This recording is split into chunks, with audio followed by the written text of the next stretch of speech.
소장님 요새는 저 다른 과도 보면 전부 뒷땅은 내 땅이다 이래가지고 뒷땅까지 기다리려니까 되게 힘들어요. 뒷땅까지.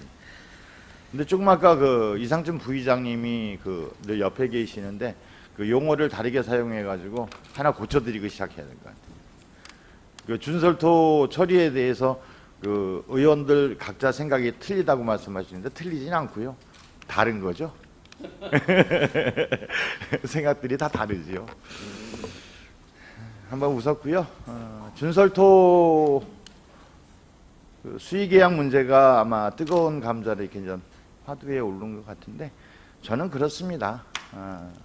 국가유공자들이죠. 특수공자원하고 고엽제 전후회 이런 부분인데 뭐 국가가 다 책임져 줄 수 있으면 좋겠지만 국가가 못하는 부분을 뭐 우리 지자체 이런 부분에서 감당해 주는 것도 의미가 있지 않겠느냐 뭐 이런 생각이 듭니다.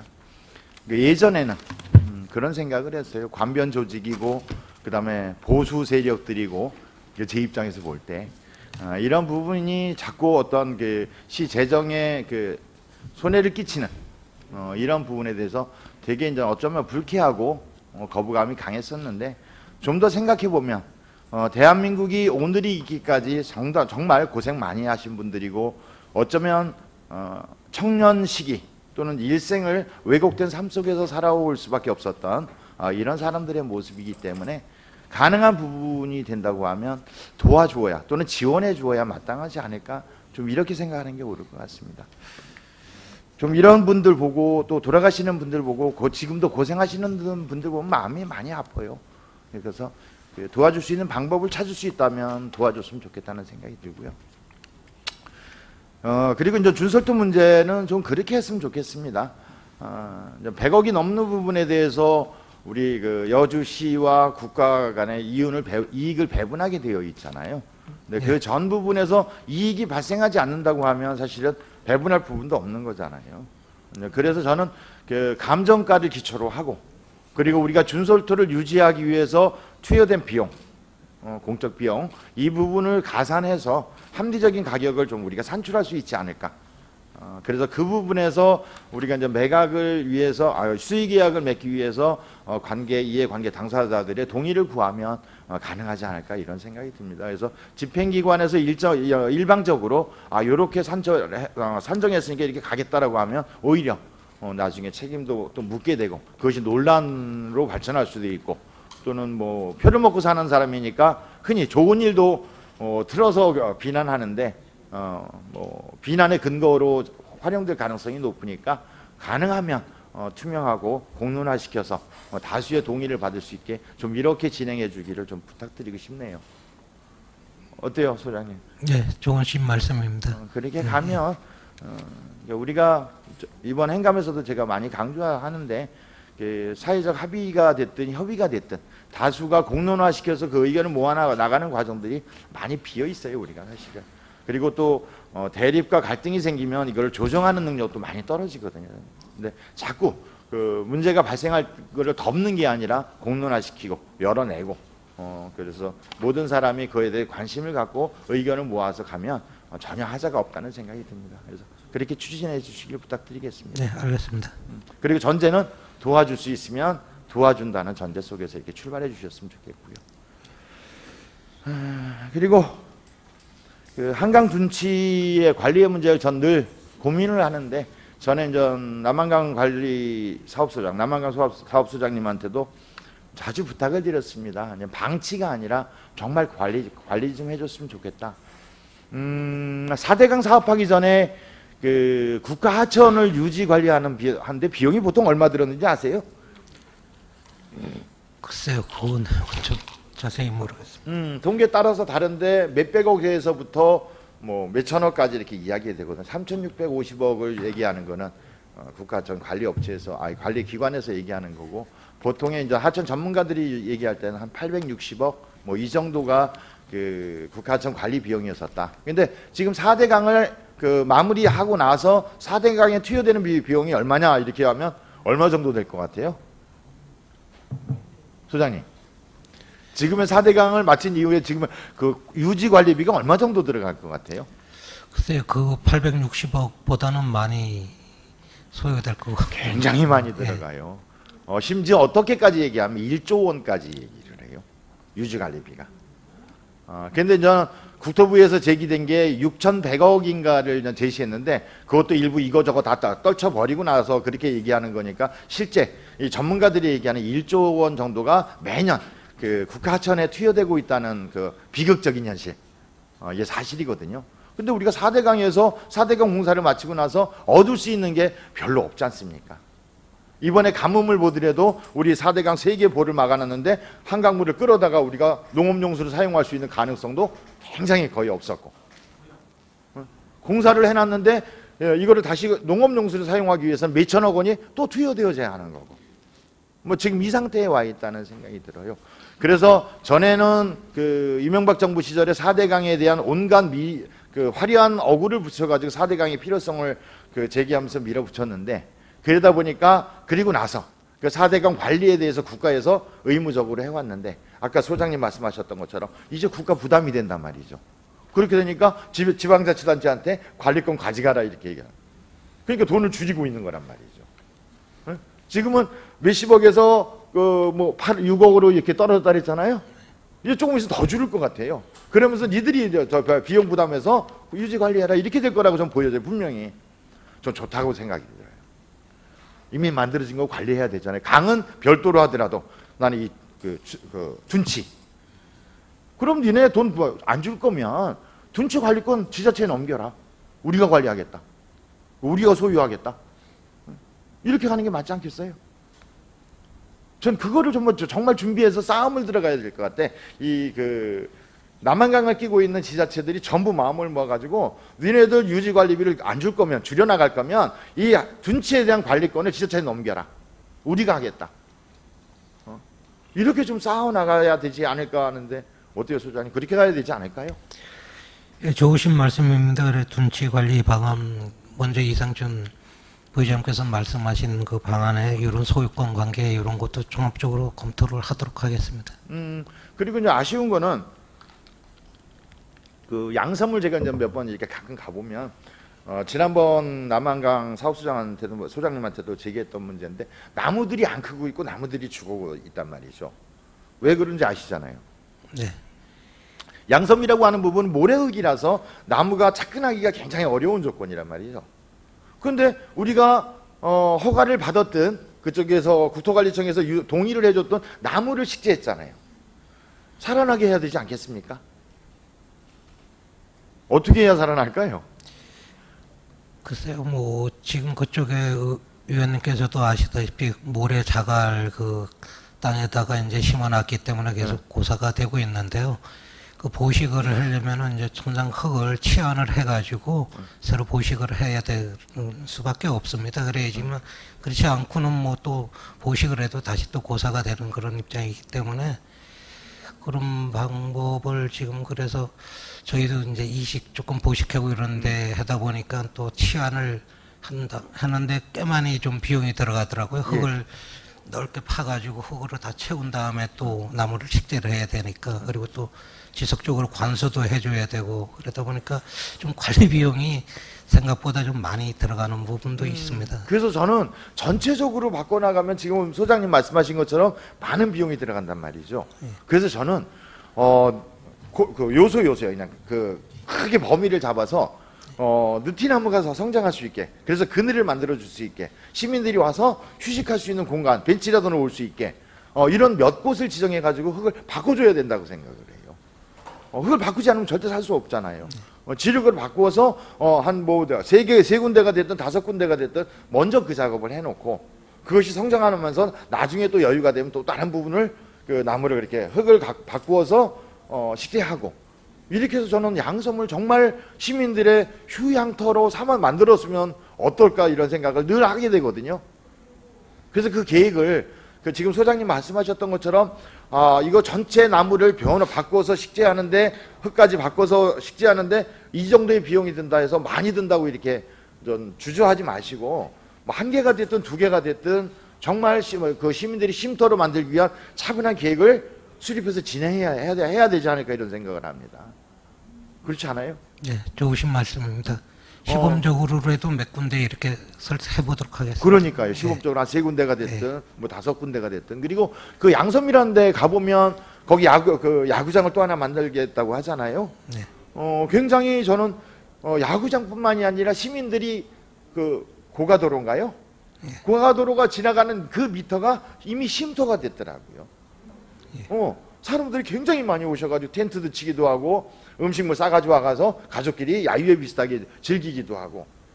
그런데 이제 둘러보면 양섬이라고 하는 부분이 정말 잘 갖고 놓으면 우리가 누구에게도 자랑할 수 있는 그 휴양지가 되겠다. 라는 생각이 들어요. 그래서 관리계획, 나무뿐만이 아니라 시민들이 와서 즐겁게, 야, 이거 참 여기 꽃도 좋고, 뭐 금계국이라고 있죠. 네. 굉장히 예쁘잖아요. 금계국 밀식도 시키고, 그래서 우리 집 정원처럼 각자 우리 집 정원처럼 꾸며 나간다고 하면 정말 좋은 여주의 명물이 되지 않을까, 휴양지가 되지 않을까 생각하는데 그거 좀 계획해 주셨으면 좋겠다는 생각이 들어요. 해주실 거죠? 예, 저희가 그거에 대해서는 그럼 양섬고 활성화 방안 뭐 이런 그 종합적인 용역을 발주를 해가지고 종합적인 계획을 한번 수립토록 하겠습니다. 그래서 관리가 이제 도시관리공단으로 넘어가기는 했지만 그 리틀 야구장 어린이 그 청소년 야구장이라고 할 수 있겠죠. 뭐 양섬인데 성인 야구는 아니니까 그 부분도 좀 모양새 있게 만들어 가지고 그냥 허름하게 망이나 쳐놓고 그냥 그 없는 티 내는 이런 그 야구장이 아니라 좀 깔끔하게 정비해서 사무실도 좀 멋들어지게 정비하고 이런 걸 종합적으로 양섬 그 발전 활용 계획을 좀 만들어 주셨으면 좋겠어요. 예, 알겠습니다. 그리고 하나는 또 아이고 이상준 부의장님한테 또 욕을 해야 될 것 같은데 뭔지 아세요? 메타세카이어. 예, 그렇죠. 어느 날 저기 남한강변 둔치를 이렇게 바라보다 보니까 메타세카이어가 쫙 식재돼 있더라고요. 그래서 점심 먹고 오면서 제가 그랬어요. 저 미련스럽게 저거 누가 만들어 심었느냐고. 이랬더니 이상준 부의장이 옆에 계시다. 그거 내가 한 건데 이러시더라고요. 그래가지고 야, 이게 참 어떻게 정리를 해야 될까 모르겠는데 메타세카이어가 최대 크면 얼마까지 크는지 아세요? 35m 정도. 예, 35m에서 40m까지 간다고 얘기하더라고요. 그리고 메타세카이어는 쫙쫙 뻗는 것이 아름다운 모습이잖아요. 그래서 메타세카이어가 양쪽에 쫙 심겨져 있으면 연인이 데이트하기, 부부가 데이트하기, 청춘들이 거기 거닐기 굉장히 아름답고 낭만적인 분위기를 만들어 주잖아요. 그렇죠? 네. 아마 그것 때문에 거기 그 한강 둔치에 심으셨던 건가요? 예, 그런 면도 있고 또 자전거 타시는 분들도 그쪽 도로에 그늘 이런 것도 좀 없고요. 그쪽에 또 둔치 이렇게 보면은 아무 나무 이런 것도 없고 너무 그랬다 보니까 저희가 그 여러 가지 뭐 경관이라든가 이런 거를 좀 고려를 해서 식재를 한 상황입니다. 그래서 제가 그거는 참 분위기 만들어내긴 좋은 건데 문제는 어디에 있는 거냐면 35m, 40m 가까이 자라면 그 주변에 사는 사람들, 주민들의 조망권을 가려버리는 거예요. 그 아름다운 그쪽에서 아름다운 남한강의 정취를 즐겨야 되는데 메타세카이어가 싹 가려버리니까 아무것도 안 보이는 거예요. 어떻게 해야 되죠 이거? 안 자라게 하면 더 멋도 없고 그렇다고 위에를 잘라버리면 심어놓은 게 의미가 없고. 그래서 저는 이게 정말 선한 의지, 그러니까 좋은 취지에서 심기는 한 건데, 그리고 돈도 굉장히 많이 들어갔잖아요. 이 부분을 어떻게 합리적으로 좀 활용할 수 있을까를 좀 고민하든가, 아니면 정말 거기가 적절하지 않으면 다른 어디가, 이미 매몰 비용은 상관없습니다. 더 이미 투여된 건데 정말 필요해서 이식을 해야 된다고 하면 그만한 비용을 또 투여돼야 하는 거니까 뭐 잘못했다고 해서 그대로 돈이 아까워서 유지될 필요는 없고, 더 나은 공간, 더 적절한 위치가 있으면 좀 판단을 하셔가지고 이식을 했으면 좋지 않을까 이런 생각이 드는데요. 어때요, 소장님?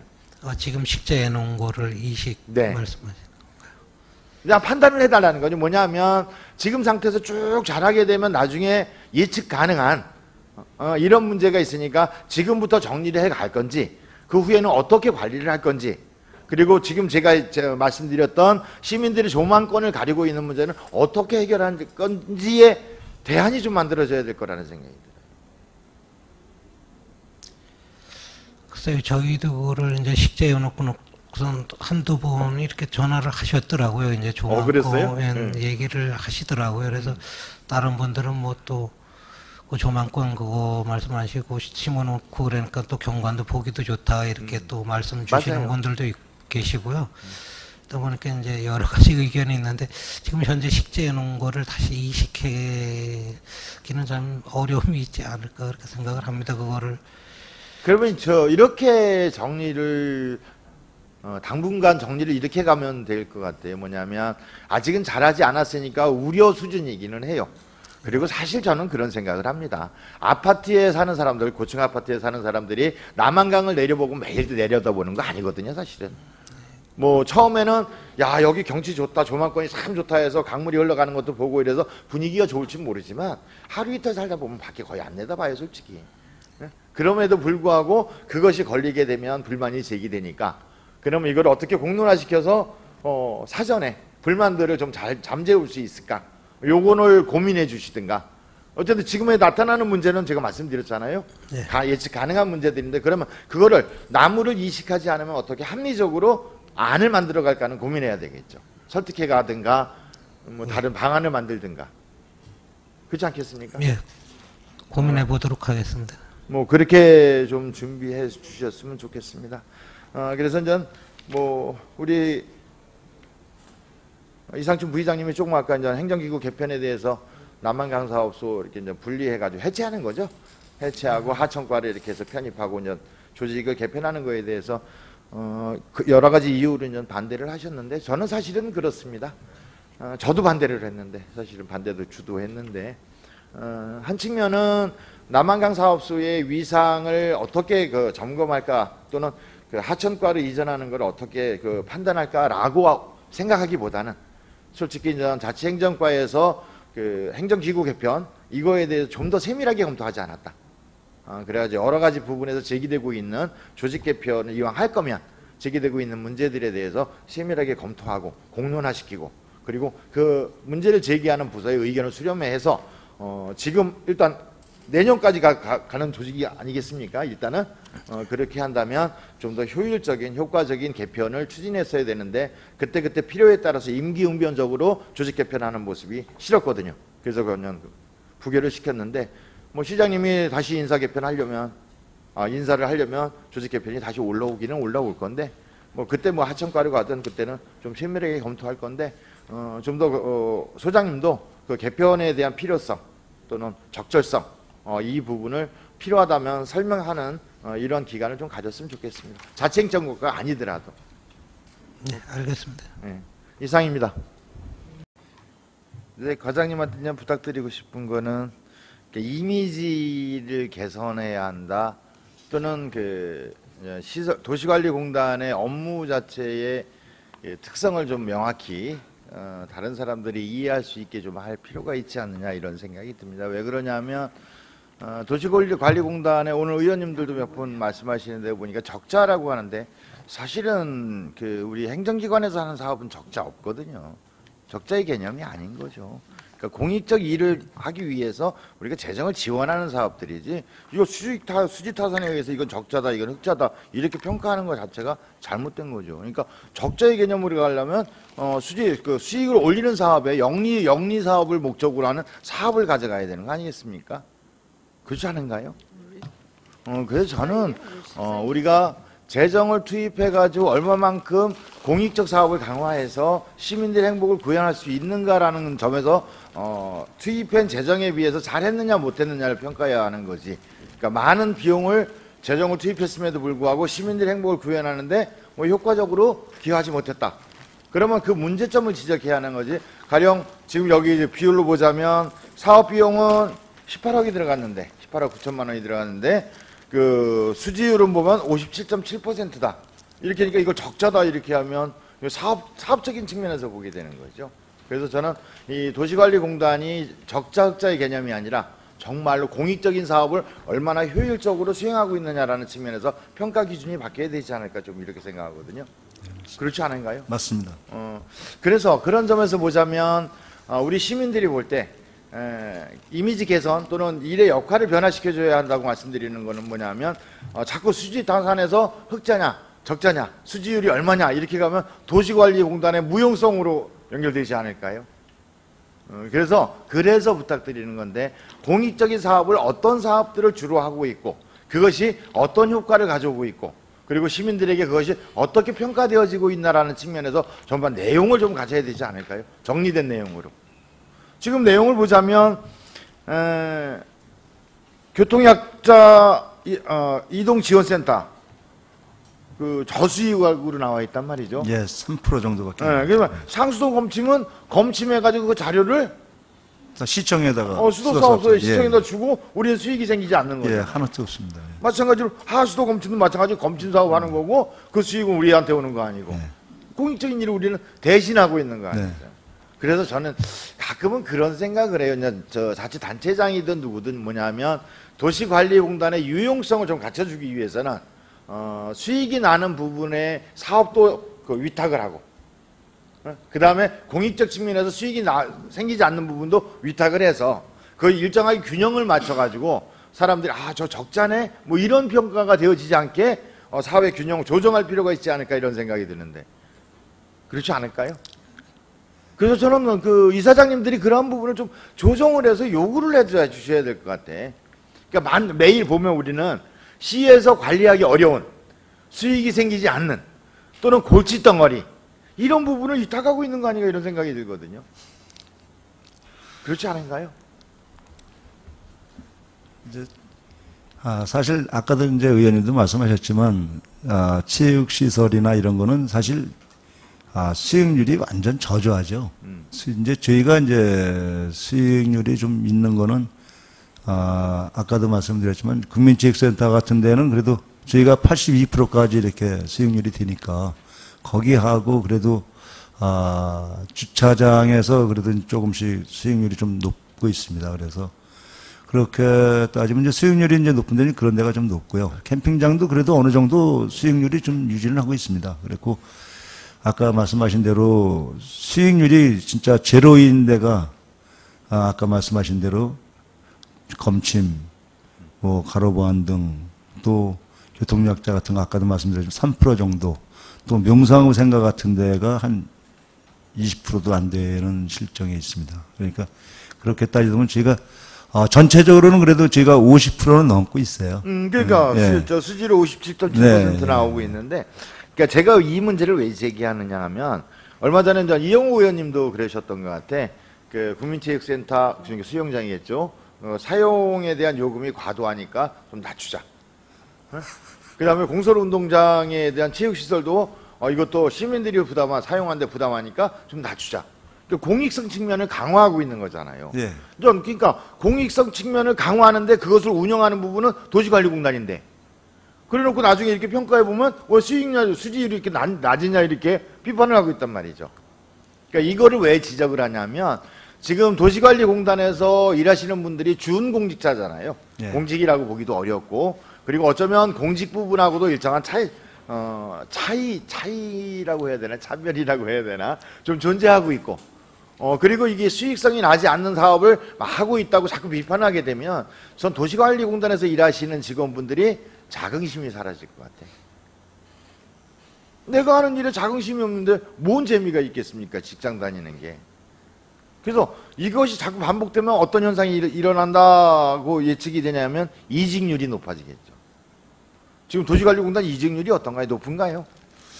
그래 이직률은 그렇게 이제 높진 않습니다. 그리고 이제 저희는 기간제 분들이 좀 많이 있습니다.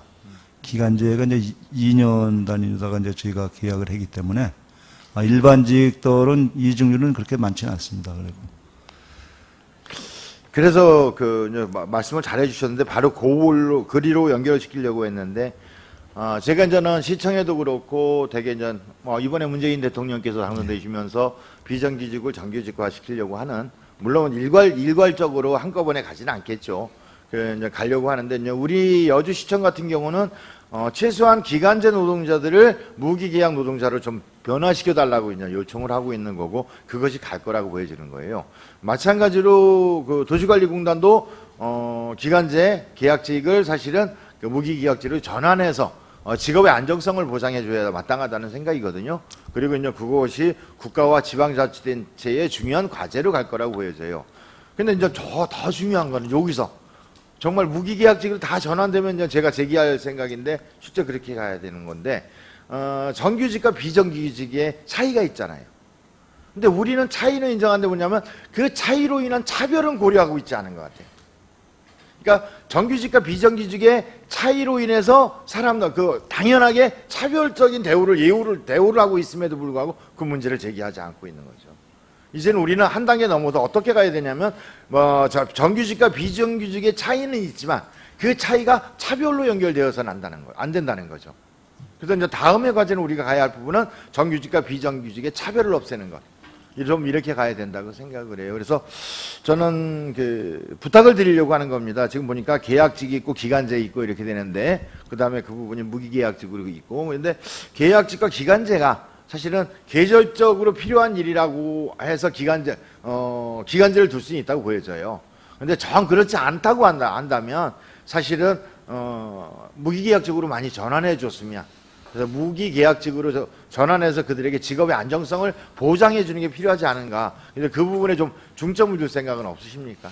예, 그거는 제가 새로운 정부가 들어섰는데요. 행자부에서 이제 지침이 또 저희한테도 아마 내려올 겁니다. 그래갖고 그거 내려오면은 이제 시청하고 이렇게 검토를 해갖고 전환하는 거를 검토를 하겠습니다. 그리고 그렇게 해주시고요. 같이 협의를 하겠습니다. 예. 그렇게 해주시고요. 지금 제가 말씀드린 것처럼 정규직하고 무기계약직하고 그 차이로 인한 차별이 있을 거란 말이죠. 예. 그거를 이렇게 좀 살펴봐 주셔가지고 네. 나중에 시청과 계약을 다시 조정할 때 네. 노동조건이라는 걸 조정할 때 그 차별을 없앨 수 있는 방안들을 좀 같이 고민해 주셨으면 예, 좋겠다는 알겠습니다. 시청하고 적극적으로 검토해갖고요. 같이 동반 운영할 수 있도록 하겠습니다. 예. 그리고 마지막으로 한마디를 다시 정리해드리면 처음에는 도시관리공단이 쓸데없는 자리 만들어서 그리고 수익도 나지 않는 사업들을 하고 있는데 그쪽 부분에 대해서 비판이 굉장히 가해지는 모습들을 많이 보거든요. 그래서 처음에 제가 제기했던 것처럼 말씀드렸던 것처럼 여주시가 감당해야 할 부분들 그리고 그 수익이 나지 않는 부분들 그리고 굉장히 어려운 관리가 필요한 부분들 이 부분을 도시관리공단에서 대행하고 있다. 좀 위탁 사업을 하고 있다라는 것을 좀 명확히 해주고 어쩌면 수익이 발생하지 않는 사업이라는 것도 또한 명확히 해주고 그리고 이제 이사장님께 구체적으로 되는 것 거기서 일하는 직원들이 자긍심을 갖고 일할 수 있도록 충분히 배려하는 방법들을 찾아 나가 주시길 좀 부탁드리겠습니다. 네, 알겠습니다. 예, 네, 수고하셨습니다. 고맙습니다. 이상입니다. 읍장님, 가량업장님. 네. 포괄사업비가 1년에 얼마예요? 보관산업비요. 예.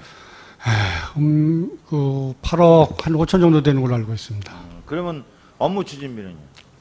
업무 추진비 어떤 업무 추진비를 말씀해 그 주십니까? 읍장님이 사용하실 수 있는 사업비 말씀하시는 거죠? 사업비. 1억 정도 되는 걸로 알고 있습니다. 이게 다른 읍면동항이 다 똑같은가요? 아니 면 단위는 5천만 원, 3천 원에서 5천만 원을 알고 있습니다. 적지 않나요? 사업비라는 거는 그런 것 같습니다. 저희가도 기획예산 담당관을 했습니다만은 사업비가 얼마만치 효율적으로 추진하느냐에 따른 거지 그 사업비가 적고 많고를 여기서 말씀드릴 사항은 아니고요. 일을 추진하면서 부족한 사업비가 있다면은 꼭 필요한 주민 불편 사항을 해결하기 위해서는 시에 건의를 하고 또 보고를 또 의원님들이 또 계시고 그러니까 해결책을 만들어 나가면 된다고 생각이 됩니다. 그렇게 하면 굉장히 좋기는 하겠지만 각 지역에서 읍면동에서 정말 요긴한 사업들 그러니까 저는 야전사령관이라고 표현하는데 야전사령관들이 소신껏 집행할 수 있는 돈의 규모도 어쩌면 좀 늘어나야 되는 거 아닌가라는 좀 생각을 하는데요.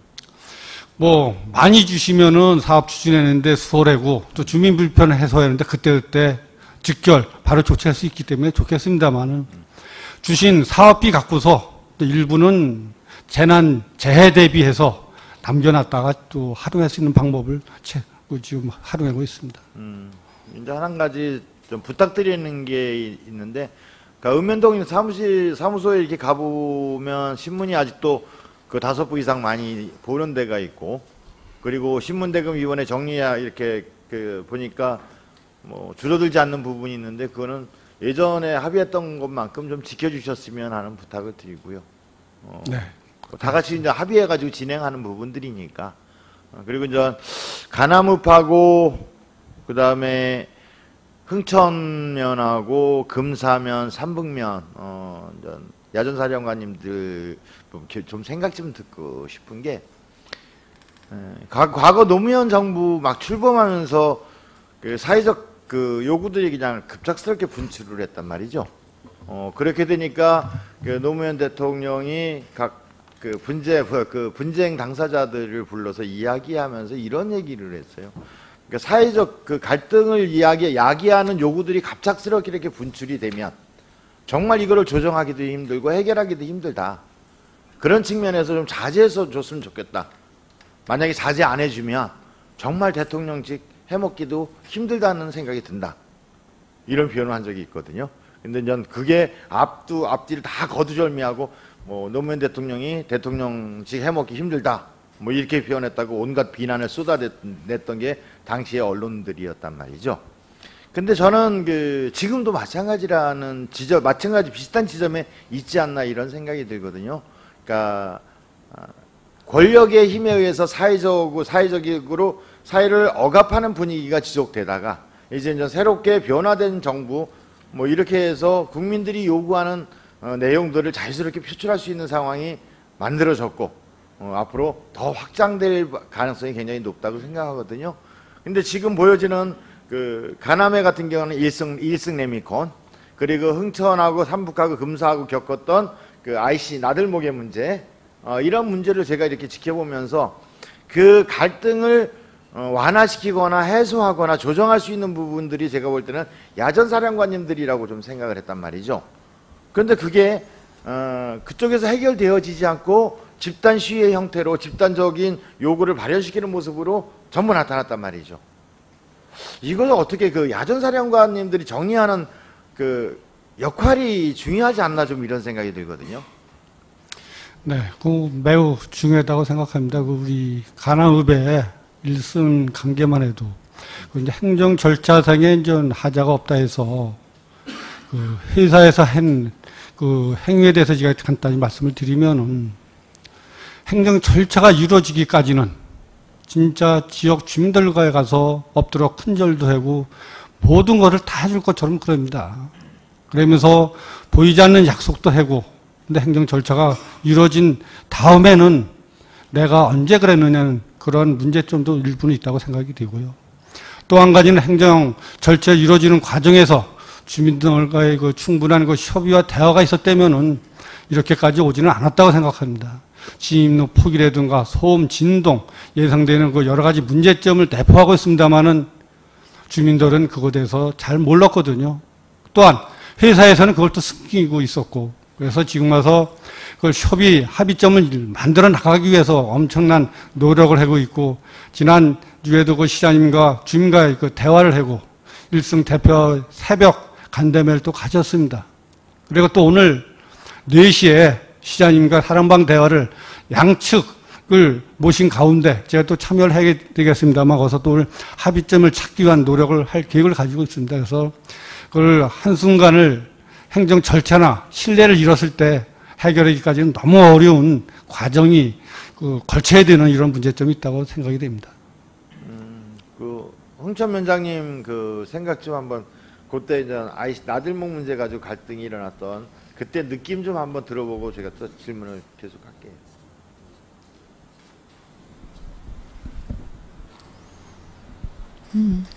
네, 흥천위원장 이현숙입니다. 말씀하신 바와 같이 어떤 그 행정 절차가 적시에 정확하게 이루어지는 부분들이 중요하고, 또 그런 부분들이 좀 부족했을 때는 또 주민들과 같이 관계자들이 소통이 이렇게 중요하다고 생각을 합니다. 저 같은 경우는 부임하는 날부터 그날 이제 발대식이 있어서 제가 이제 사전에 거기에 대한 좀 지식이 없었고 그런 부분이 있어서 제가 업무 파악하면서 또 좀 그런 주민들과의 소통도 약간 지연됐던 것 같습니다. 좀 그런 생각이 듭니다. 제가 이번 행감도 그리고 작년에 행감하면서도 똑같은 문제를 제기한 건데, 우리 사회가 대한민국이라는 나라가 급격하게 경제성장 그리고 민주주의가 성장하면서 그 과정 속에서 그 분출되는 갈등을 해결하는 경험들이 굉장히 적다고 좀 느껴지거든요. 그래서 저는 그런 좀 부탁을 드려요.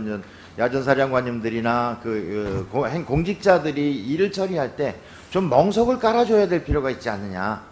그러니까 갈등의 당사자들이 있고 대립하고 그 대립으로 인해서 갈등이 발생될 때 멍석을 깔아줘서 양쪽의 이야기를 충분히 할 수 있고, 그리고 야전사령관님들이 그 이야기를 듣고 조정할 수 있는 기회를 가져야 되는데, 이런 제도적 장치도 없고 또 그런 경험도 굉장히 적고, 그리고 지금까지 제가 이게 해결하는 모습을 보면 멍석을 깔아서 공론화시켜서 해결하기보다는 가나무장님 같은 경우도 그런 식으로 해결하시더라고요. 주민들 대표들 만나서 설득하려고 하고, 그 다음에 사업장 대표들 만나서 또 설득하려고 하고, 그리고 이걸 가지고 서로 조정하려고 하고, 이렇게 되면 얼마나 일이 힘듭니까? 이쪽에도 만나서 이야기해야지, 이쪽도 만나서 해야지, 또 양쪽 설득해야지, 그리고 나중에 최종안을 만들어가지고 다시 설득해 들어가야지. 뭐 이래서 저는 어떻게 하면 이런 갈등이 생길 때마다 이거를 해결할 수 있는 틀을 만들어서 멍석을 깔아가지고 같이 공론의 장으로 모여서 해결할 수 있을까? 전 이 고민을 좀 해야 되지 않을까 이런 생각이 들거든요. 법장님. 네, 맞습니다. 그래서 제가 이제 그 1승 대표에게도 그런 얘기를 했어요, 처음에는. 사실 그 신뢰를 잊어버리면 해결하는 데는 상당히 어려움이 있다. 그래서 당초 초기에는 제가 1승 대표한테도 그런 얘기를 했습니다. 주민들이 집단 시위를 할 때 그 속에 들어가서 함께 호흡을 하고 그 사람들의 신뢰를 얻어라. 깨진 신뢰 다시 얻기는 힘들겠지만은 노력을 해주시기 바란다는 걸 말씀을 드렸고, 또한 그래서 그 대표가 사장이 주민들과 같이 가서 뭐 부치기도 부쳐 먹고 막걸리도 한 잔 먹으면서 해결하려고 노력을 했습니다만은 2, 3일이 지나서 또 다시 깨지는 그런 상황이 또 나왔습니다만은 제가 안타까운 건 그 어렵다고 해서 회사 측도 그렇고 주민들도 그렇고 외면하는 경우가 있습니다. 요번에 보니까 내가 이렇게까지 노력을 했는데 쟤네들이 받아주질 않더라. 쟤네들은 나에 대해서 어떤 인지적인 뭐 공격을 하더라. 뭐 등등 여러 가지 이유로 인해서 멀어지는 그런 경우가 있어서 좀 안타깝고 그랬는데, 아무튼 간에 이 갈등 해소하는데 상당히 어려움이 많습니다. 그래서 벌써 우리 가남도 약 2달째 지금 되어 오고 있는데, 오늘 또 좋은 결과를 내기 위해서 자리를 마련했습니다. 아마 조만간에 해결이 될 걸로 보고 있습니다. 마지막으로 뭐 30년 베테랑, 30년 이상의 베테랑 그 야전사령관님들한테 이러라 저러라 이렇게 말씀드리기는 좀 송구스럽고, 그럼에도 불구하고 제가 이제 마지막으로 부탁드리고 싶은 거는 뭐 시장님의 역할일 수도 있고 시장님의 뭐 능력일 수도 있는데, 전 늘 그런 생각을 합니다. 그 각 지역의 책임자, 그 지도자는 야전사령관들이시고, 야전사령관들이 소신 있게 일을 할 때 그 지역이 안정화될 수 있다고 생각하거든요. 그리고 시정이 잘 된다 못 된다를 평가받을 수 있는 것도 저는 야전사령관님들이 얼만큼 움직여주고 열심히 하느냐에 따라서 시정도 달리 평가될 수 있다고 생각을 해요. 그래서 가능하면 우리 의원님들이나 뭐 여기서 일하시는 분들이 다 그렇게 할 겁니다. 야전사령관님들이 최선을 다해서 일을 할 수 있고 또 소신껏 일할 수 있게 힘을 실어주기 위해서 노력할 거라고 생각하거든요. 그 야전사령관으로 계신 동안 여주시의 변화 발전, 각 읍면동의 변화 발전을 위해서 최선을 다해 주시길 부탁드리겠습니다. 이상입니다. 이렇게 국장님들한테 이렇게 뭐 감사할고 이럴 거는 없고, 이제 다 들으셨죠? 행감하는 거. 예, 계속 사무실에서 들었습니다. 제가 제기한 문제 중에 그 국장님들하고 관계된 게 있죠? 몇 가지 있습니다. 어떤 생각이 드세요? 뭐 굳이 설명을 드리자면 그 민원실에 이제 그 중식시간 보장해 주는 것, 그다음에 그 환경관리단이라고 말씀 표현하셨나요? 도시환경관리단. 예, 그거에 대한 것. 예. 기간제 근로자의 무계약직 전환 건. 그다음에 인사가점도 의원님이 하셨는지 모르겠지만 그 경무부서의 인사가점 얘기가 있었고요. 제가 업무 소관 관련되는 게 이렇게 꽤 여러 가지가 연관되어 있습니다. 뭐 그거 뭐 지금 말씀하신 것들은 어쩌면 전 뭐 시장님이야 공직자들께서 잘 챙겨주실 거라고 생각이 들고 관리할 거라고 생각이 드는데, 이번에 제가 이제 제기했던 게 국장의 역할이라고 하는 부분을 저는 한번 제기했습니다. 전에도 제기했었고, 그래서 뭐 꼭 거명을 하지 않더라도 이전에 이제 국장을 보셨던 분의 아주 장점이 하나가 있는 게 네. 집행기관하고 의회하고 갈등이 생기면 네. 정말 제가 표현하듯이 버선발을 신고 넘어오다시피 뛰어오셨거든요. 그래서 의원님들을 이제 일일이 다 접촉하시면서 뭐 상황이 이러니까 이거를 좀 조율을 해서 이렇게 조정을 해서 의원님들이 좀 배려해 주십시오. 집행부도 이러이러한 곤란한 점이 있으니까 한번 이번만 이렇게 정리해서 갔으면 좋겠습니다라는 조율의 과정이 늘 있어 왔어요. 그런데 그분이 가시고 나서 이제 그 이후에 그 국장 되신 분들은 제 기억으로는 갈등은 수없이 집행기관과 의회 간의 갈등은 수없이 생겼는데 제가 볼 때는 한 번도 넘어온 거를 본 적이 없어요. 그 특정한 안건을 가지고 한 번 한번 찾아뵌 적은 없지만 네. 지역 현안이라든가 의원님들 뭐 의견이 필요한 거에 대해서는 개인적으로는 상당히 저는 많이 나름대로 했다고 생각을 합니다. 국장님은 그러셨다고 이제 말씀을 하셔도 되는데 이제 제가 볼 때는 공식적으로 그런 자리들이 없었고 그래서 네. 지난 행감에서인가 제가 다 그 질문을 한번 던졌죠. 네. 전 국장의 정무적인 역할이 전 있다고 생각하는데 네. 그 역할 어떻게 생각하느냐 그랬더니 정무적인 역할이 없다고 이제 대답을 하셔가지고 그 다음부터는 더 이상 그 문제를 제기 안 했단 말이죠. 그 근본 행감할 때도 뭐 과장님한테 질문하신 거로 제가 알고 있고요. 저는 그 정무적인 역할을 전체 다는 할 수 없지만 주민과 연관된 뭐 민원성 현안이라든가 이런 거에 대해서는 상당 부분 역할이 중요하다라고 생각을 하고 있습니다. 그것을 정무적으로 표현할 수도 있고 어떻게 반대되는 얘기로 하면 민원을 처리하기 위한 어떤 일련의 공무원의 행위라고도 볼 수 있지만 어떻게 보면 시장님의 어떤 정책 방향을 결정해주는 자료를 제공한다든가 하는 면에서 본다면 정무직 활동이라고도 볼 수 있을 것 같습니다.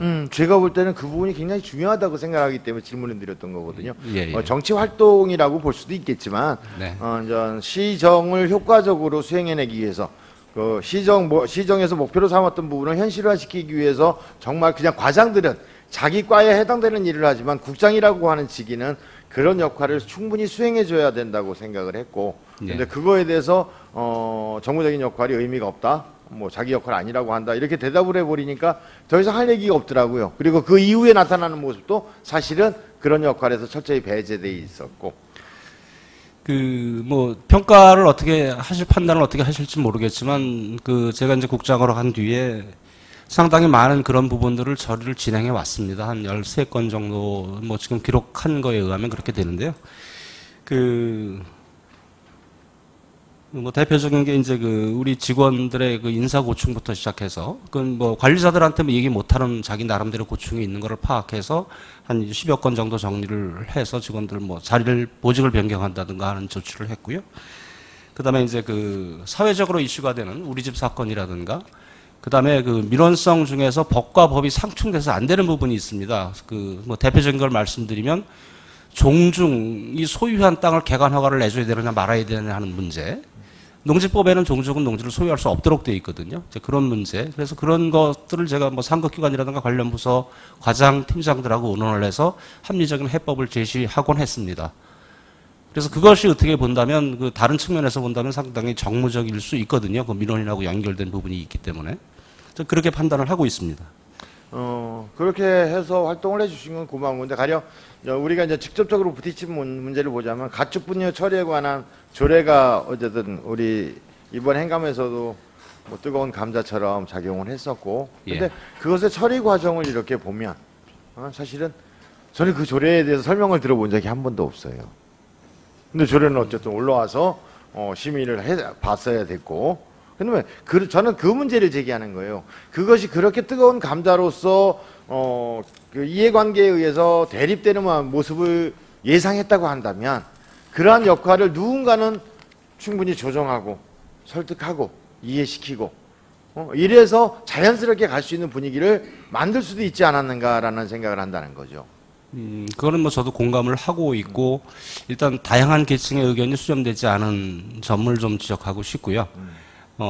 지금 뭐 집단 민원 들어온 게 열 몇 건을 제가 이제 나름대로 그 처리 결과를 내용을 보니까 찬반이거든요. 강화를 해라 안 된다. 이것도 산업의 일부인데 더 육성 지원해야 되지 않냐라는 논리거든요. 그래서 뭐 제 개인적인 생각은 그렇습니다. 그 실무를 담당하는 국장은 아니지만 가능성이 있다면 좀 더 하반기에 오픈을 해서 다양한 계층의 의견을 듣고 필요하다면 시민을 상대로 해서 공청회 정도를 열어서 가급적이면 합의점을 찾아서 조례를 다시 한번 정비하는 건 어떤가라는 생각을 가지고 있습니다. 그래서 꼭 그렇게 표현할 문제는 아닌데 뭐 잘못 이해하면 또 극단적인 표현이라고 표현할 수도 있겠는데 저는 이게 우리 공직사에서 이루어지는 일들이 음모적으로 갈 수 있는 부분은 아니거든요.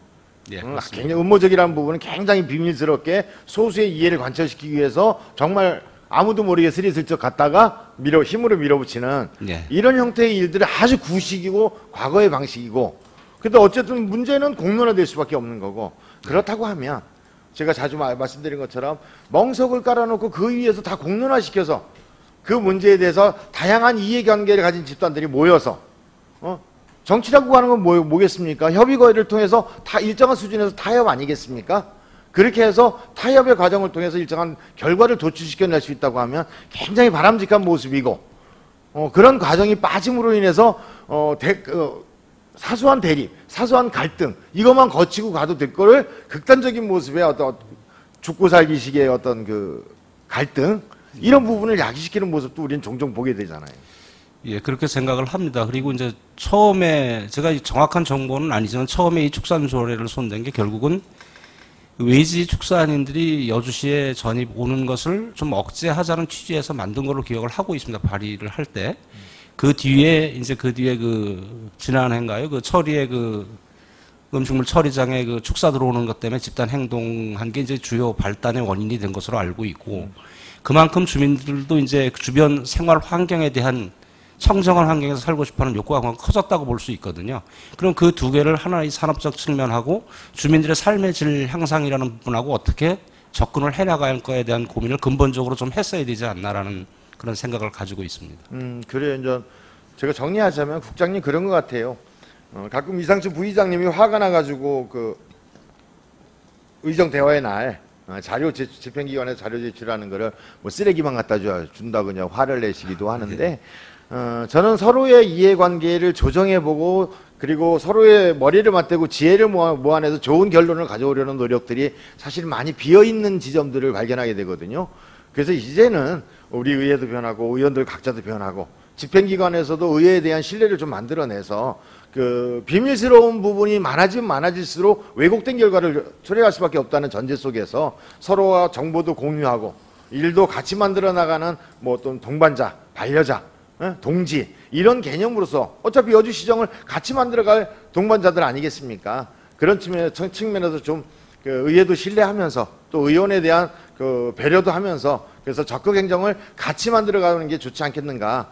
그래서 국장님이 그런 분위기를 좀 만들어 주시는데 뭐 선도적인 역할을 해주시길 부탁드리겠습니다. 알겠습니다. 어차피 여주시가 존재하기 때문에 의회가 있고 우리 집행부가 있는 거기 때문에 궁극적인 목표는 여주 시민의 삶의 질, 여주의 발전이라고 생각을 합니다. 그래서 그런 부분에 대해서는 여태까지 좀 소홀한 부분이 전혀 없지 않았나라는 생각을 하고요. 앞으로는 뭐 현안 사항이 되기 전에 미리 사전에 오픈을 해놓고 이거에 대한 의견을 받고 또는 다른 대안을 제시해 주시는 것을 좀 겸허히 듣고 수렴하고 하는 그런 과정이 되도록 나름 역할을 하도록 하겠습니다. 마지막으로 하나 더 부탁드리면 의정 대화의 날이 모든 정보가 왔으면 좋겠는데 설사 그렇게 되면 또 제2의 행정사무감사를 받는 부담이 있다고 이렇게 그 생각이 되면 그러니까 의원님들하고 의정 대화의 날이 아닌 다른 시간에 차 한잔 합시다. 뭐 이렇게 해가지고 뭐 차 마시면서 논의할 수 있는 이런 기회도 만들 수 있는 거니까 다양한 방식의 소통, 이거 소통 방식을 좀 찾아주시기도 더불어서 부탁드리겠습니다. 예, 알겠습니다. 예, 이상입니다. 오래 기다리셨죠? 예, 그렇습니다. 즐거운 마음으로 오셨죠? 그렇지 않습니다. 무거운 마음으로 왔습니다. 그러셨습니까? 예. 이거는 뭐 부시장님의 과제이기도 하고 이제 시장님의 과제이기도 한데 좀 정치적인 입장이 좀 다름으로 해서 이번 행감을 이렇게 하는데 발언한 거에 대해서 유언비어성 그 공격이 이렇게 좀 행해지는 걸 보고 좀 안타까워가지고 한번은 확인하고 가야 되겠다라는 생각에서 말씀드리는 겁니다. 지난번에 그 강남체육공원 이전에 관해서 문제를 좀 제기했었단 말이죠. 예. 지금 현재 가남체육공원이 아마 여주시에서 최초로 생겼을 겁니다. 처음 만들어가지고 하다 보니까 면적이 좁고 여러 가지 뭐 협소한 점, 부족한 점들이 있는데 쭉 부족한 부분을 부지를 매입해서 좀 체육공원답게 이렇게 먼저 갖춰가고 있단 말이죠.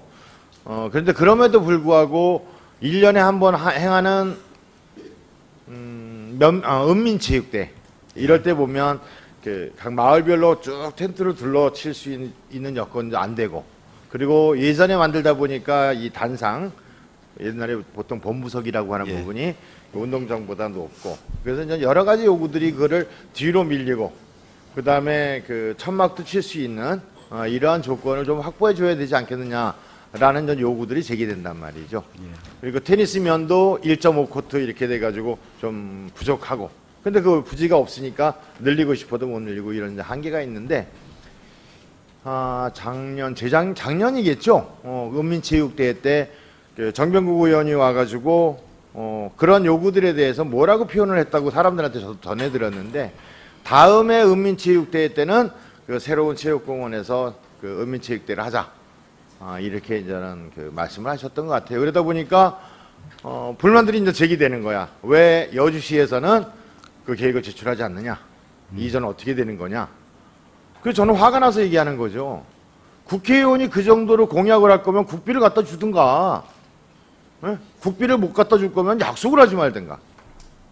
약속은 해놓고 그 책임은 시에 떠넘긴 꼴이 돼버리잖아요. 그래서 자꾸 질문하게 되니까 시장님도 얼마 전에 뭐라고 대답하신 거냐 하면, 장기적으로 계획을 세워서 한번 검토해서 추진해 보겠습니다 라고 답변을 하셨단 말이죠. 그래서 이제는 체육공원, 가남읍 체육공원뿐만이 아니라 체육공원들에 대해서 좀 명쾌하게 입장을 정리해 들어가야 될 것 같다는 생각이 듭니다. 그리고 가남읍 체육공원은 그래서 그때 제가 대안을 말씀드렸는데, 확장하는데 140억에서 150억이 든다고 추정되는데, 그 돈을 들여서 체육공원을 이전하려고 하면 정말 힘든 과정이고 오래 걸릴 수밖에 없는 과정 아니겠습니까? 그렇죠. 그래서 저는 그 부분에 대해서 그렇게 가기보다는 지금 있는 부지에 주변에 그 대명산 부지가 이제 사유지 부분이 있으니까 그 부분을 조금 더 사서 부족한 부분을 확장해내면 되지 않겠느냐, 이렇게 얘기를 했더니 박재영 의원은 가남읍 출신인데 체육공원 그 신축에 대해서 반대한다, 이렇게 공격이 들어오더라고요. 제가 반대한 건가요? 저 부시장님 어떻게 된 건가요? 가남 의민 입장에서 보면 반대하시는 건데요. 그렇게 되나요? 근데 저는 기본적으로 저 체육시설에 대해서 이런 생각을 갖습니다. 아마 뭐 가남읍에다 제2 운동장을 설치하는 것도 좋겠고요. 근데 이제 그 기존에 거기서 운동하시던 분들도 또 있고, 그래서 그거 가부를 뭐 결정짓고 뭐 그거는 아니겠고요. 제2 운동장을 하면 그거에 따른 정말로 범은민적인 의견도 청취해야 되겠고, 또 예산에 관한 부분도 어떻게 해야 될 건지 그건 반드시 의견을 드려야 될 것 같고요. 그리고 각 읍면동에 지금 설치되어 있는 종합운동 시설에 대해서 모두가 원하는 겁니다. 동호회별로 탁구 전용구장, 아니면 뭐 그라운드 골프장, 이거 다 할 수 없거든요. 그래서 제가 현재 생각은 운동장 체육시설을 한 곳에서 풀 관리하자. 그러니까 축구를 하면 내 지역에 있는 분들이 가장 많이 하겠죠. 근데 이게 보면 평일날 축구 같은 경우에는 저녁 식사 후 아니면 그 무렵에서 운동하고 식사할 수 있는 그 시간에 많이 몰리지 않습니까? 근데 그 시간대에 밀리는데 나머지는 텅텅 비어 있음에도 불구하고 그 피크 타임에 내가 운동할 수 없다고 운동장을 놀러 달리는 거죠. 탁구장도 역시 마찬가지죠. 그래서 이거를 풀 관리를 하면 어떨까 싶은 생각이 듭니다. 예, 저도 그래서요. 애초에 제가 의정활동 시작하면서도 그 문제를 제기했단 말이죠. 그러니까 여주시의 그 상황에서 봤을 때 체육시설이 부족한 점은 있긴 하지만 어쩌면 과도한 시설을 갖추고 있다. 그러니까 사용 빈도나 사용량에 비해서 보자면. 그래서 가끔은 그런 생각을 했단 말이죠. 간암과 능서의 접경 지역에 좀 규모 있는 그 체육시설을 만들면 두 지역이 같이 쓸 수도 있는 거고, 뭐 어쨌든 그런 방식으로 하든 어쨌든 새로운 방안을 만들든가, 아니면 교육체육과에도 지난번에 시정 질문을 하려고 하다 말았는데 전에도 한번 질문을 했단 말이죠. 여주시에 있는 체육시설에 대한 이제 종합적인 관리를 해 들어가야 되지 않겠느냐. 그리고 모험도 만들어내야 된다. 그러니까 어디는 100평짜리 복합체육관을 지어주고, 어디는 50평짜리 복합체육관 지어주고, 어디는 200평짜리 지어주고, 이런 기준들을 이렇게 그렇게 가는데, 그것도 이제 기준을 삼아서 인구에 비례할 건지, 아니면 체육 동호인들에 비례할 건지, 예. 그 지역의 특수 상황에 고려할 건지, 이제는 지금은 종합체육관은 도시관리공단에서 관리한단 말이죠. 근데 나머지 체육시설은 각 읍면동에서 관리하고, 그렇게 되고, 그 다음에 필요한 시설들, 보완시설이 있으면 교육체육과에서 또 지원해야 되고, 좀 이런 상태가 되니까 이거를 어떻게 한 부분에서 종합적으로 체계적으로 관리할 필요가 있지 않겠는가, 좀 이런 생각이 들어요, 부시장님. 공감합니다. 좀 그걸 그래서 그 간암읍 체육공원도 정리를 하자면, 이전이 절대적으로 필요한 건지, 이전의 절차를 밟아 나갈 건지, 아니면 지금은 한번 지역 주민들과 논의를 할 건지, 그래서 그거에 대한 그 집행부의 입장도 좀 명확히 정리해서, 뭐 제2의 체육공원 짓는 데더라, 아니면 기존의 체육공원을 확장한다더라, 뭐 이런 거에 대해서 여러 가지 논란이 나오는 걸 좀 잠재울 필요가 있지 않겠는가. 그거 좀 부탁드려도 될까요? 그거 지금 답변을 드려야 되는 거죠, 위원님? 네. 예, 그 문제는 아직 저희가 정식적으로 뭐 다루고 그런 것 같지는 않습니다. 말이 언제 나왔는지 모르지만 저는 제2 간암 구장에 대해서 요즘 행감을 통해서 위원님이 먼저 말씀하시기로서 들었고요. 그게 만약 있다면, 그런 설이 진짜라면 그거는 정말 필요한 건지 아닌 것인지는 간암 우민들한테도 여쭤봐야 되고, 또 그거 미칠 영향이 어떤 건지 또 예상관계 해갖고 행정부의 집행부의 입장을 정리해 나가도록 하겠습니다. 네, 그렇게 해주시면 괜한 오해라든지 괜한 비난이라든지 예. 괜한 소문이 도는 걸 막을 수 있지 않겠나, 뭐 이렇게 해서 정리해 주시길 부탁드리겠습니다. 그리고 또 하나는 우리 경기도에서 이제 시군간 인사교류 제도가 있죠. 예. 왜 그거 하는 거죠?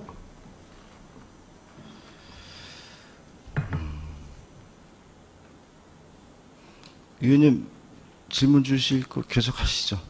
아니, 왜 하는 거죠? 그 제도를 왜 도입한 거죠? 제가 볼 때는 예. 인사 교류를 하는데 지금까지 이렇게 쭉 진행되어 온 거 보면 예. 많은 분들이 그래요. 그 여주와 경기도와의 교류를 통해서 여주에 왔던 사람들이 나중에 경기도로 돌아가면 예. 뭐 그 징검다리 역할, 교량의 역할을 통해서 여주시에 도움을 줄 수 있지 않겠느냐, 이런 이야기들을 하거든요. 예. 근데 제가 이렇게 가만히 살펴보니까, 제가 잘못된 판단인지 모르겠지만 교류가 아니라 도의 일방적인 파견이야. 그럴 수도 있습니다. 네. 그러니까 교류라고 한다면 그 경기도에서 사무관을 파견하면, 아니면 5급 사무관급을 파견하면, 그렇죠. 우리에서도 한 사람이 가서 같이 근무를 했다 나중에 시기가 되면 다시 돌아온다든가, 이런 모습인데, 지금의 모습을 보면 일방적으로 자기네 인사 적재를 각 시군으로 밀어내는 이런 모습이라고 판단이 된단 말이죠. 그렇지 않은가요? 이제 답변 드려야 예. 됩니까? 위원님이 그 말씀하시니까 저 감이 엄청나게 찔리는데요. 아니, 부지장님. 저도 사무관 날 때 안산에 갔다 왔거든요. 예. 근데 저 같은 경우에는 제가 도에서 근무할 때 가장 신경 쓴 것이 여주고, 그 다음에 안산이고, 그 다음에 과천이었습니다. 이제는 뭐 도에 다시 가게 되면 순위 없이 무조건 내고 여주겠죠. 근데 이제 그 자기가 일단은 뭐 쉽게 말씀드리면 도에서 일방적인 인사 교류 아니냐, 그 말씀에 대해서 말씀을 드리면 그건 일방적인 인사 교류일 수 있습니다. 그리고 이제 도에서도 그 입장을 바꿔서 연차별로 줄여나가는 계획을 시행을 하고 있습니다. 근데 이제 문제는 뭐냐면 대도시나 이런 데 같으면 인사 순환이 되는데 여주 같은 경우는 막교류를 하면 여주 과장님들 중에서 도에 가서 근무하시려고 그러는 분들이 없을 겁니다. 차이가 나서요. 차이 연령 차이도 있겠고요. 아니 급이 우리가 사무관이 가면 그쪽에서 저기 뭐야 팀장으로 가야 되는 거니까. 그러죠, 그러죠. 근데 아무래도 이제 고향에서 계속 행정들을 해오셨으니까 한 1년이고 2년이고 가족하고 떨어져 있는 것도 쉽지 않은 일이고요. 가장 바람직한 것은 맞교류가 가장 바람직합니다. 그리고 앞으로도 이제 그러한 것들이 왜 그러냐면 같은 법령을 적용을 하는데 31개 시군이 인사교류 없는 시구 이게 잘 답변해야 되는 건데 인사교류 없는 시군하고 이렇게 고여있는 시군하고 보면요 법 적용하는 범위가 좀 달라집니다. 이게 처음에는 조금 차이가 난 건데 계속 그게 지속해 나가면 같은 각도에서 크게 벌어지는 거죠. 그래서 도하고의 어떤 인사교류는 필요하다고 생각하고요. 근데 다만 아까 위원님께서 말씀하신 대로 맞교류가 되는 게 가장 이상적이고요. 그러면 우리 여주시에서도 뭐 도에 가는 분들은 파견 나가는 조건이라서 뭐 좀 조기 승진시켜서 젊은 분이 가서 도에 가서 행정 보고 오는 것도 좋을 거라고 생각을 합니다. 현 상태의 인사교류는 정상이 아니라고 봅니다. 네. 그래서 제가 이제는 질문을 드린 건데, 그래서 경기도시장군수협의회에서는 문제 제기를 했더라고요. 그리고 쉽게 시군을 보면 거의 뭐 양평은 2명, 포천은 1명, 부천은 6명, 성남은 8명, 동두천 1명, 평택 2명 이런 식으로 거의 교류가 되는데 교류가 아니라 제가 말씀드린 것처럼 일방적인 파견이거든요. 그래서 자기들이 자기들이라고 하면 안 되지. 경기도에서 나타나는 도청에서 나타나는 인사적체를 각 지방에 떠넘기는 예. 그래서 자기들이 그 문제를 해소하는 모습으로 나타나는 게 제일 불만스럽고요. 두 번째는 뭐냐면 부시장님 같이 정년 있게 오래 남은 그 부의사관님이신가요? 왔다 가시는 거는 교류 차원에서 굉장히 좋단 말이죠.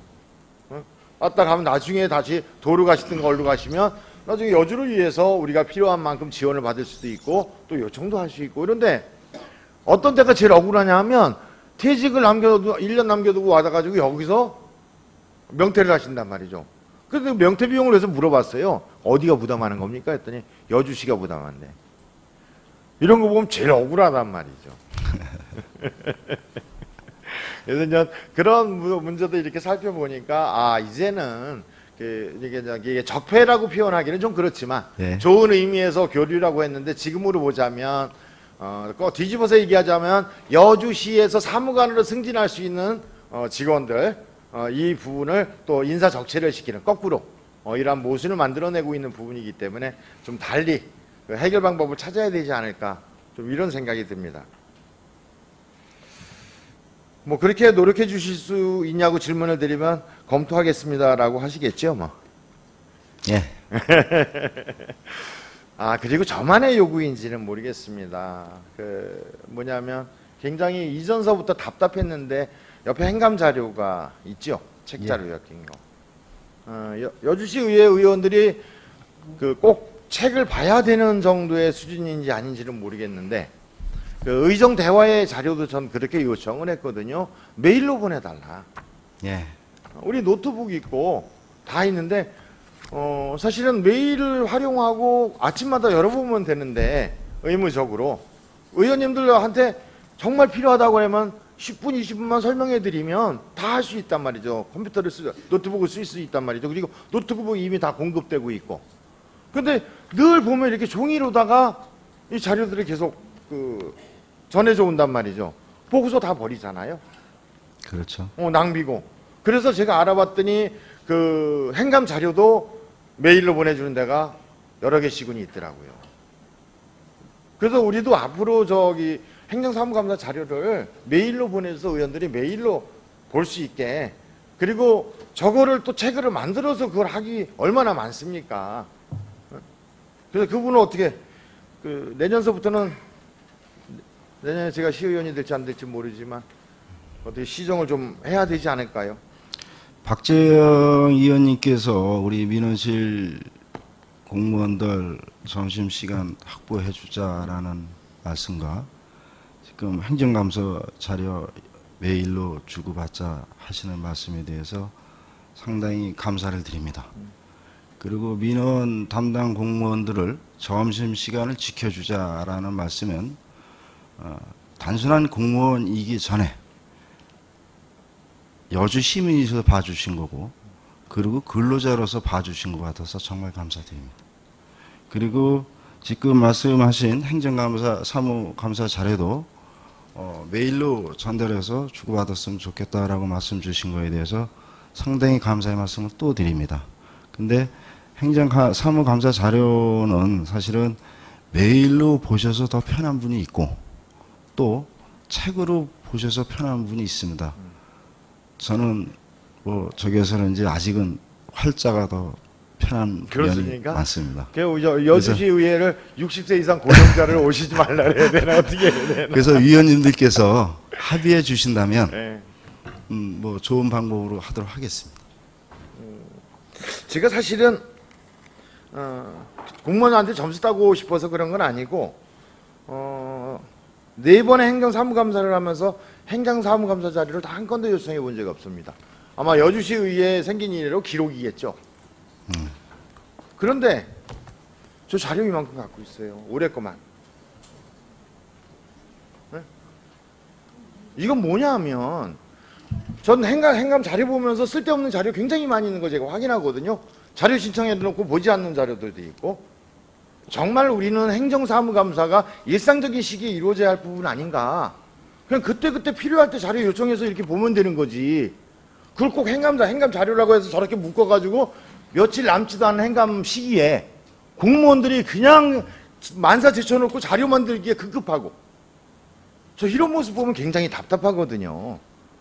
그래서 어떤 방식으로 개선해야 될지는 모르겠지만 정말 필요한 자료들을 뭐 다른 의원님들도 또 알아서 판단하시겠지만 일상적인 시기에 요청을 하고, 그래서 행정사무감사가 이루어지기 직전에 공무원들이 만사 제껴놓고 행감 자료 만들기에 매달리고, 이러한 악습 뭐 이런 부분은 좀 극복되어져야 하지 않을까 이런 생각을 하거든요. 그래서 그런 차원에서라도 저 이렇게 자료 주는 게 아니라 오히려 메일로, 그리고 평상시에 의정 대화 때 다양한 자료를 의원들한테 이렇게 제공해 주면 의원님들도 행정사무감사 직전에 쓸데없이 자료 요청하는 일은 없어지지 않겠나, 좀 이런 생각이 들거든요.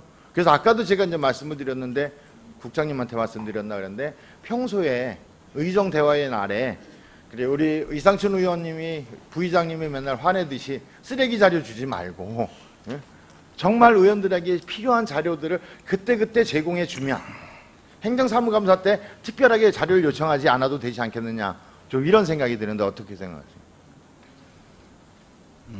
자료를 부시장님이 각 과소장님들한테 늘 일상적으로 의원들에게 자료 제공을 의무화시키는 방법이 없을까요? 그거 뭐 가능하죠. 그리고 그거는 사실 개인의 성향이라고 볼 수도 있고요. 그 과장님들께서 자기 업무에 대해서 의원님들한테 적극적으로 설명하고 또 이해 아니면 뭐 또 협조를 구할 수 있는 사항이라고 생각을 합니다. 그래서 사실은 또 이렇게 어떻게 보면 우리 과장님들이나 이 부서장들께서는 바쁘신 위원님을 자꾸 내가 시간을 뺏는 거 아닌가 싶은 생각도 가질 수 있을 겁니다. 그리고 위원님들께서도 이렇게 이제 의문 나고 뭐 저기 하는 게 있으면 바로 전화 주시면 그때 정말 살아있는 소통이 이루어지는 거 아닐까 싶습니다. 정말 부탁드리고 싶은 거예요. 아까도 뭐 말씀드렸냐면 가축분뇨 가지고 이번에 했던 것처럼 그 이전에도 다른 문제 가지고 시민족구단도 그렇고 그 이전에 또 다른 문제들 가지고 인전 의회가 이렇게 좀 분란스럽게 보이고 이런 것도 저는 행정 집행기관에 문제가 있다고 생각을 하는 거예요. 예. 그러니까 밑도 끝도 없이 자료, 조례가 나오든가 모든 거 사업계획이 올라와가지고 그날 논의를 해버리면 사전 논의가 안 된 상태에서 경론이 이루어질 수밖에 없고 의견이 갈라질 수밖에 없는 사람 모습이란 말이죠. 그런데 일상적인 시기에 늘 소통하면서 논의에 들어가고 또는 필요하면 설득하고 이해를 구하고 이렇게 하면 굉장히 자연스럽게 갈 수 있는 구조가 아닌가. 그래서 그런 부분도 좀 노력을 해 주십사 하는 부탁을 드리는 거거든요. 그리하겠습니다. 그리고 전 지난번에 제가 자유 발언을 통해서 좀 탈권위적인 사회를 만들자라고 이제 또 제안을 드렸는데, 물론 그것이 해결화돼서 모든 부분에서 그렇게 하자 이렇게 말씀드린 건 아니었었고, 부분적으로 나타나는 좀 왜곡된 그 권위의 모습, 이 부분을 좀 새롭게 세상도 바뀌었으니까 바꿔보자 이런 말씀을 드리는 건데, 제가 지금 부탁드리는 거는 권위를 좀 지켜줍시다라는 부탁을 드리는 거예요. 뭐냐면 저는 행사 잘 안 가지만, 꼭 필요한 행사는 꼭 가지만 어떤 모습들을 보냐 하면 의장님이 바쁘셔가지고 못 가시고 부의장님이 참석하셨단 말이죠. 근데 저는 어떤 생각을 하는 거냐면 부의장 직함을 가지고 있지만 그 자리는 의장 대행으로 참석하신 거거든요. 근데 제가 보면 의장의 예우를 해주는 경우가 별로 없어요. 저는 그게 이상 지금 부의장님에 대한 예우가 아니라 여주시 의회에 대한 예우라고 보는 거거든요. 그렇지 않을까요? 맞습니다.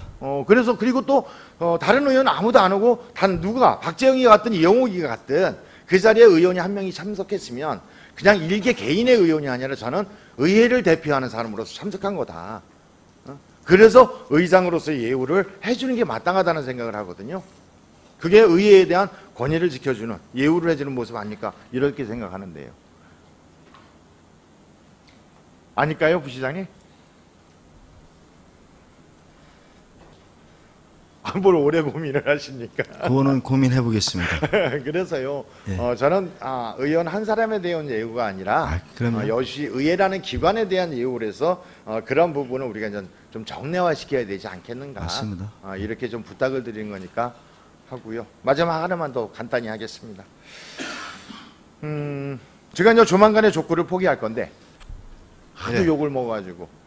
뭐 마치 내가 족구를 하니까 시민족구단도 내가 만드는 것 같고 족구라고 하고 관련돼 가지고 야 인간 이상한 이야기들이 오는데 뭐 또 다른 종목으로 옮겨서 그쪽에서 활동하면 또 이야기가 나오게 하겠죠. 근데 제가 이제 뭔 생각을 지난번에 이제 자유발언에서도 제가 제안을 드렸던 건데 족구 전용구장을 제가 이제 한번 말씀드렸거든요. 네. 시장이 계실 때 말씀드렸나요? 그 전에 말씀드렸던 것 같아요.